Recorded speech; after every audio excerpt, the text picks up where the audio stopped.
Hello and welcome to this episode of the Humans of Horses podcast. My name is Elle and I'm the human of three wonderful horses, Fionn, Zirconia and Morgan.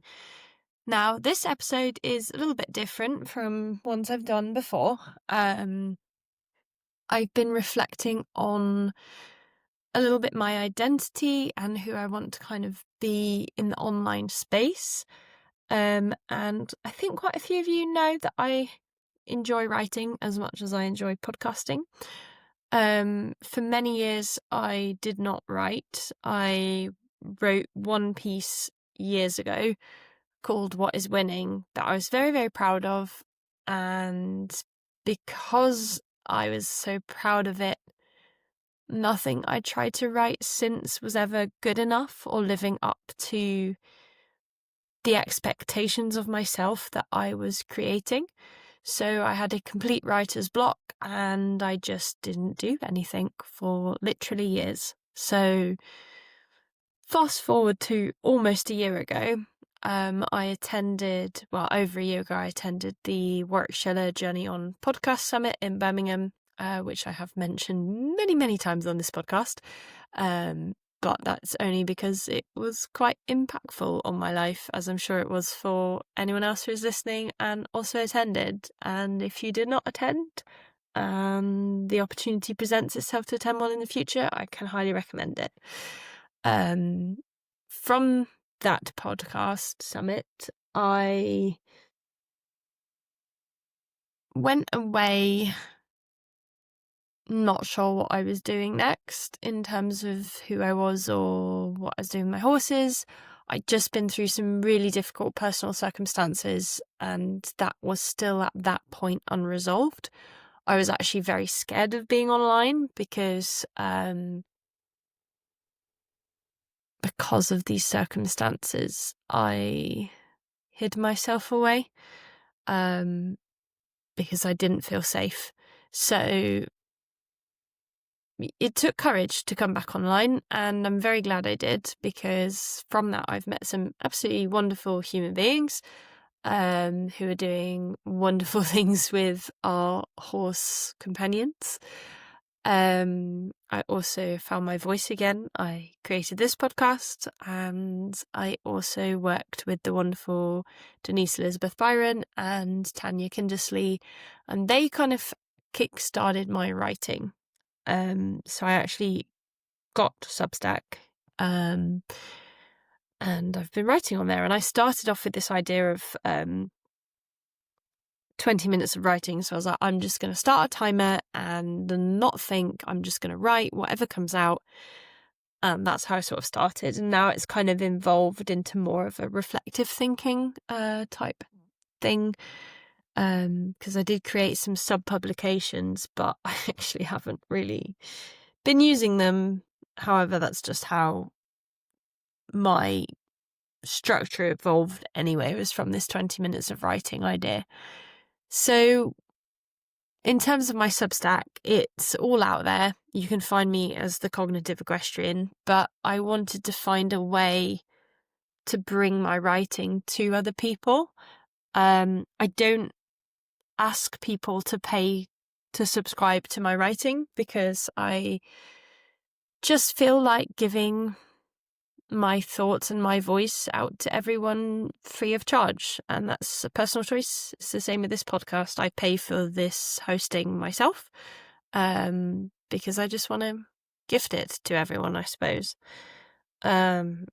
And with the writing, it is all there, but I also appreciate not everybody has time to read. So people do generally have time to listen, because I don't know about you, but I tend to listen to podcasts when I'm doing the chores or when I'm on a longer drive, or if I just am fed up of music, I tend to listen to a podcast. When I am doing the chores of the horses, I also listen to podcasts. So I thought I would basically read to you what I've written on Substack, and I don't know how many I will get through on this episode, but we will see. So I will start off with my first piece of writing. I will admit I am not the best person at reading out loud. It's something I always struggled with, especially in school. I found it incredibly humiliating, and would just struggle to do it. So I will try my best, and I hope you enjoy listening to my writing. So to begin with, we have a piece called The 20 Minutes of Writing, the Shortest Day of the Year. The day with the least amount of daylight is knocking on my door. I can hear her right now. She wants everyone to know she is here. We, as a society, dread her. We spend from about late September right up until she is knocking on our door, complaining about the increasingly darker days that she manifests, to remind us all that she'll be showing up soon. If you're in the Northern Europe, this is the time of year that also brings these ever wilder, sometimes successive storms. The howling winds, the lashing rain, even some cumulonimbus clouds accompany the storms. They roll across the skies on a fierce rampage and announce their enormous presence with a hammering of hail. As a horse guardian, I don't use the word owner. My lovely 3 horses are very much not my possessions. They are my friends, my equals. It's a tough time of year, especially here in the Netherlands. I live in the flattest country on earth. It's wet, it's windy, it's a country where the farmland is engineered to accumulate water so as to keep the urban areas dry and flood-free. The lands where my horses live is pretty much pure clay. When I've made holes in the ground with the ground boring tool, I've retrieved clumps of clay that I could probably shape into some sort of ceramic pot. This means that at this time of year, with the continuous rainfall, the land very quickly becomes saturated and develops into a thick, muddy swamp. Thankfully, this year, the new managers of the land have invested in sand tracks, so actually the horses and I are no longer battling 60 centimetres thick mud on the tracks. A day without rain and the sand becomes dry. It feels like a big win in these wetter winters. But still, the shortest day of the year is knocking on the door. And today her presence is giving me that very heartfelt meh feeling. There are many reasons the meh feeling is here with me today, sitting next to me on my sofa, sipping her cup of lemon and ginger tea. The most predominant one, she tells me, is coming from the fact that very soon, very likely only a few months away, my big move back to the UK is approaching. As a human being, I don't like change. Admit it. We genuinely don't like change, do we? We all have our routines, structures, social connections, and a place we call home, be it a literal dwelling in the form of a house or a flat, or the rucksack on our back if we are globetrotters out on a travelling adventure. Either way, we get into the rhythm of whatever our lives look like and get comfortable with that. It helps us know what to expect each day when we wake up. We know the drill of our own daily existences, but when we close one chapter and open another, everything changes. And because the shortest day of the year is knocking on the door, so is 2025. She's showing up here with all her plans and her ideas, wanting to march right into my house and put them all on display. She's got a lot of enthusiasm for the big move back to the UK. She's all raring to go. Her bags are packed. She's jumping up and down telling me I need to get packing too. I'm sitting here on my sofa, together with the mayor, looking at 2025 through from my front window as she stands there waving at us from the street, wearing those awful tacky neon Happy New Year light-up glasses, feeling conflicted.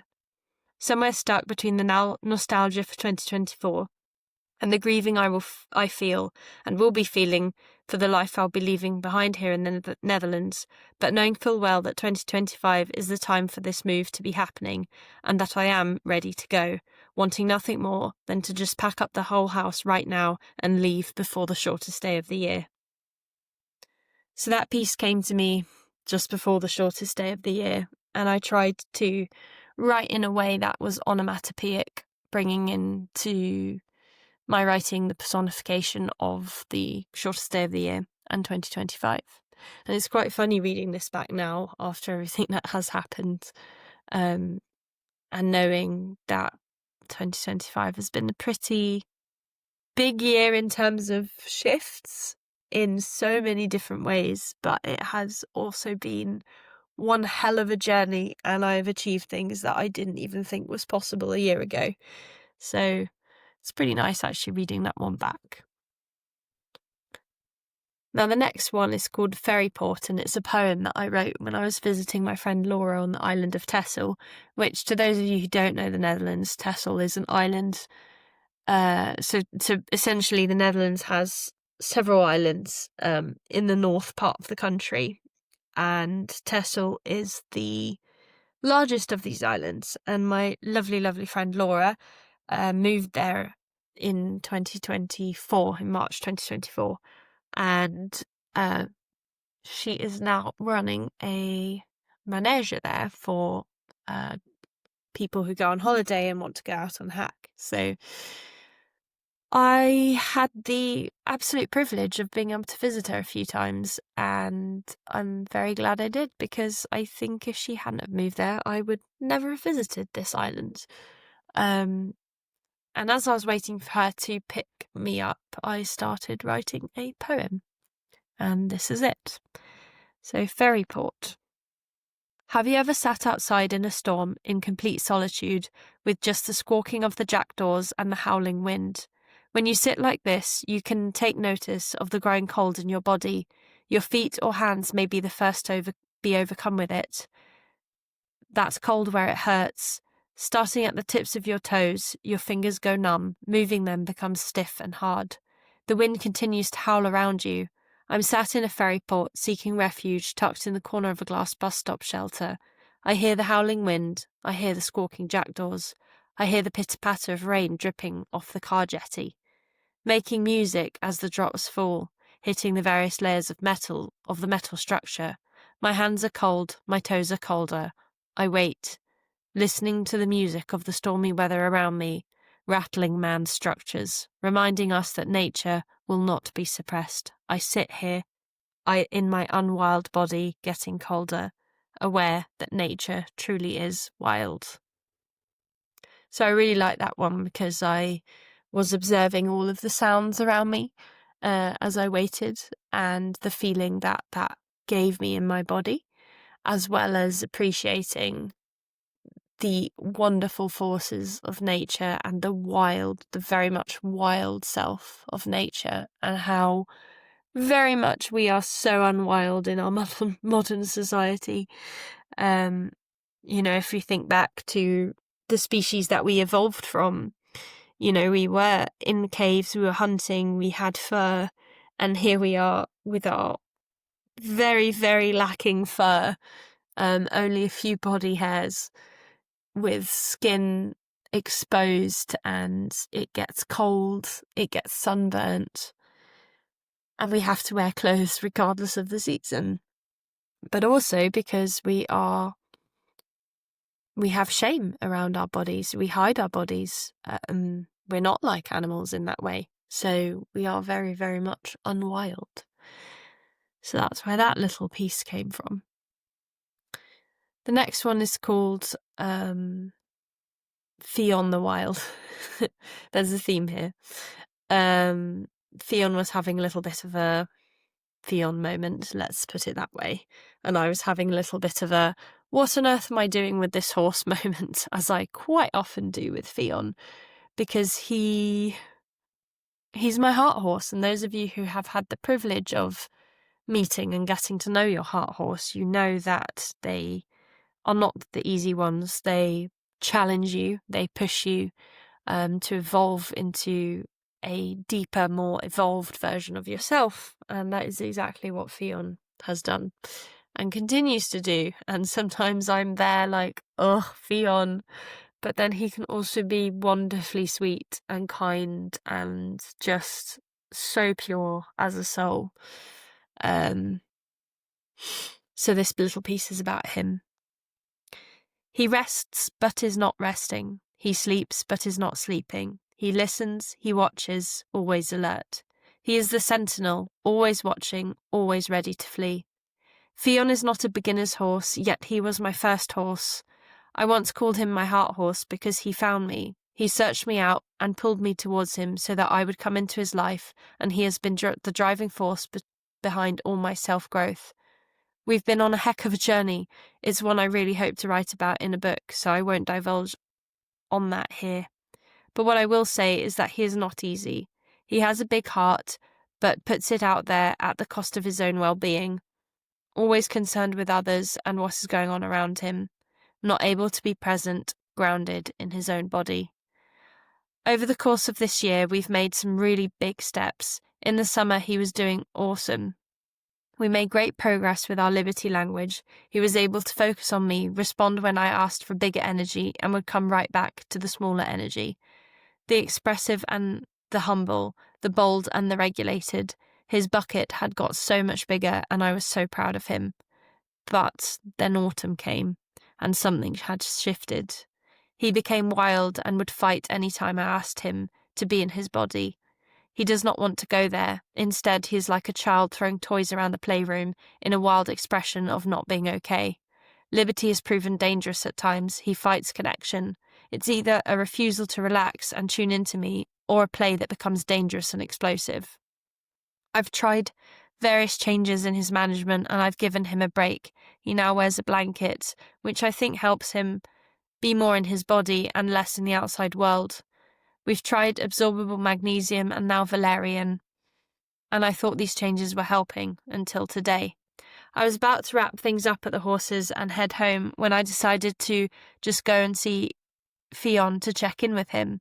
He was standing on the concrete slabs, resting one of his back hoofs. To the unaware eye, it would look like he was resting, but I know he wasn't. He tries. He puts on the disguise in the hope it might work, but I know. Always watching. I stood next to him, watching his eyes and breathed deeply. My hands were drawn to his back and chest. I breathed deeply again, trying to offer him the opportunity to ground himself. He let out a sigh. That's it, I told him. He licked and chewed. His eyelids began to droop. I held him in this space for all of half a minute. Suddenly, he lurches forward with his ears pricked and rigid. Alert, he walks right up to the rope by the gate, staring intently ahead. I see what it is that he has found concerning. A fisherman has just arrived on the polder some 150 metres away. This was not a new thing. People do this from time to time. I watched him, so concerned. I saw the thought about fleeing move through his body. He wanted to run, but he also wanted to stay. At this point, the girls raised their heads to take a pause from munching their hay, wondering what was going on. I approached Fionn to try and help him regulate, but he exploded and ran. The girls, unsure why he was running, decided maybe they should move too. There was a scurry of hooves, some flying mud, and a little bit of space clash with Zir and Fionn. Then a pause. Zir and Morgan decided there was no need to flee. Morgan had not really moved aside a few paces, and Zir picked her way through the mud to return to the hay, letting out a big sigh as if she was rolling her eyes at Fionn's reaction. But Fionn was not done. He continued to prance around. Stop, snort like a stallion, toss his head, prance, stop, snort again, turn, flee. The fisherman had gone, yet he kept watching. He would not let it go. I decided to see if I could help him, but I could not.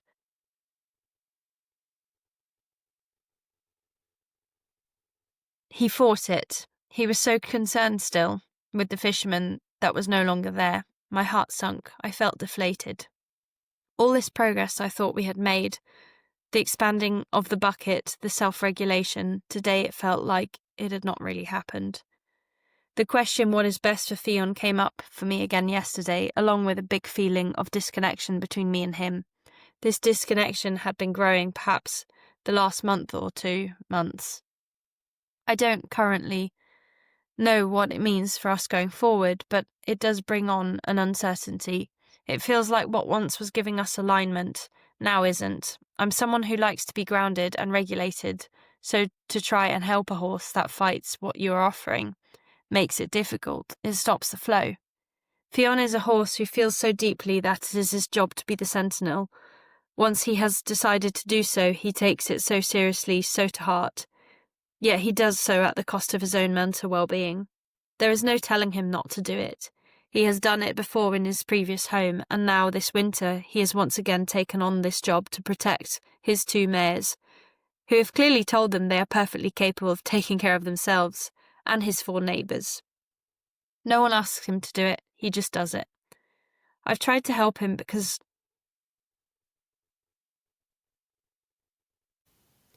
I believe success in a horse's physical and mental well-being lies primarily in good management.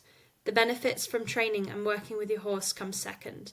From a management perspective, I've made changes such as blanketing, giving absorbable magnesium, and more recently added valerian to his feed. I've done body work and energy work with him. All these are designed to promote relaxation and to try to help him to be in his body, but he just fights it all the time. I confess to you all now, sometimes I'm scared he will leave me. He did it with his old owner. He changed her life and helped her discover who she really is. He has done the same to me. He changed both of our lives just by being in them. I'm scared if this disconnection is the start of him telling me his job with me is done, because I've grown so much, it's quite wonderful. But now, is he searching for a new person to help? I always want what is best for Fionn, so once again I am asking myself, what is best for Fionn? It's interesting reading that again, because I published that about 9 months ago, and I think I would say now with me and Fionn, since the move, we've kind of, well, I think with all of them, I've transitioned in my relationship with them to another level. And Fionn specifically, it's like he is completely and fully enough as the horse he is today, always. And it doesn't matter what we do together, because just being together is enough. Just sharing space is enough. Talking to him is enough. Having conversations is enough. Regulating together is enough. And sharing space with him when he's snoozing is also enough. So I think we've kind of gone deeper with it all, and yeah, it feels peaceful. Being able to go a little bit out in the lane together is something I never would have dreamed of being possible. And to even have sat on him and ridden him on the lane that I used to ride Bumble, my Shetland pony, when I was a child, on, is just, I never thought it'd be possible. Like, I'd long stopped thinking we would ever be able to go out and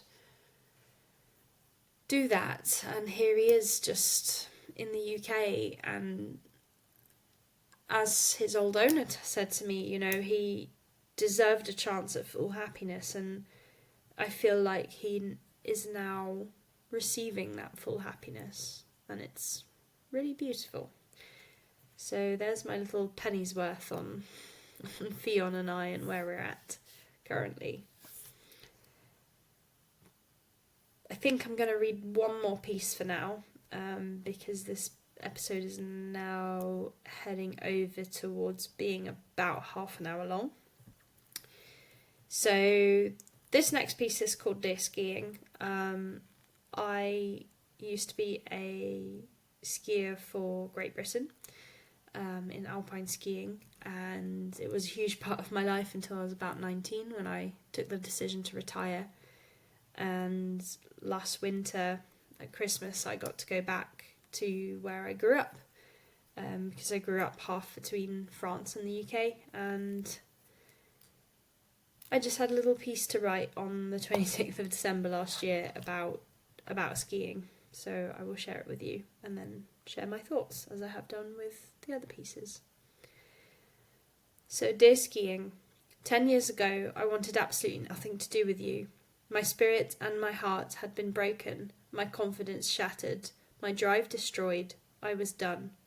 I threw myself into the new goal of becoming an airline pilot, so that I could pretend I was forgetting about you. It's very apt that I, the athlete, chose something so specific to go after once I gave up my sporting goals. An athlete needs specific. 3 years spent at university to acquire an undergraduate degree with no clear path after was not going to satisfy that need. I kept myself busy. I stopped watching the World Cup, I got rid of social media and deleted my website. I retracted from a world with you in it. I also retreated from the identity of the skier, because I soon found people didn't understand who that was. They didn't know what to do with her. They didn't want to hear my stories, so I locked them away and threw the key in the bin. I stopped telling the world that I had been a skier. My new story was I finished school and didn't know what to do, so I took a year out and then I found flying. It wasn't wrong per se, but it wasn't the truth either. For my true story, I chose to share it on a need-to-know basis. Still to this day, I forget to share my stories and own who I was. But I hope now I have found my writing voice, I will start to share that part of me. Being back here this Christmas, in the place I called home, it's given me a new perspective. This place I learnt it all, with people who believed I could go all the way in my sport. I've been watching the next generation of future athletes, ski instructors, coaches, municipality staff, medical professionals, maybe even a pilot or two. In watching them, I realised it's not about the winning, it's about a community that has a passion for the sport and the mountains in which we practice it. A community of young sports people who, thanks to their love of skiing, participate in so many fantastic opportunities. Alongside skiing, they get to go hiking, play volleyball, basketball and football. They get to go do gymnastics and ability, go sailing or rowing, cycling, travel to different places, see the world, all because they are here, showing up and being a part of their local ski club. Skiing is an awesome sport. It gives you so much autonomy and authority over your body, getting to do things that shouldn't be possible, but thanks to physics and engineering, it is. And when you have thousands of hours on skis, going back to it after so many years and so little time doing it. To put it in perspective, I've skied a total of 3 times since my retirement. Your body remembers everything. You come back to this magical place and it's as if you never left. You find the piece of your soul you left here with all its memories in the place that you once called home, and you love that soul piece. You tell it a wholehearted thank you for being here and showing you why what you did all those years ago was 100% worthwhile. And no, it wasn't for the trophies and the medals. It was for the enrichment and the empowerment. This is the feeling of the spirit of skiing and sports participation. So skiing, thank you. And that concludes this episode of me reading out my writing. Again, with the skiing, it's an interesting one. I still don't really talk about it, but I am starting to talk about it more and more. And yeah, it feels good to have just read that out on here, knowing that you all now know that that was a part of my life and how I have found peace with it now. There's still some things I have to work on from it, but overall I am very grateful to have had the experience that I had, and the path that I walked was exactly the path that I needed to go on. So on that note, I wish you all well, and I'm going to borrow Cat Roy Stanley's line here. So Cat, if you're listening, you will agree with me. Be you. Take care.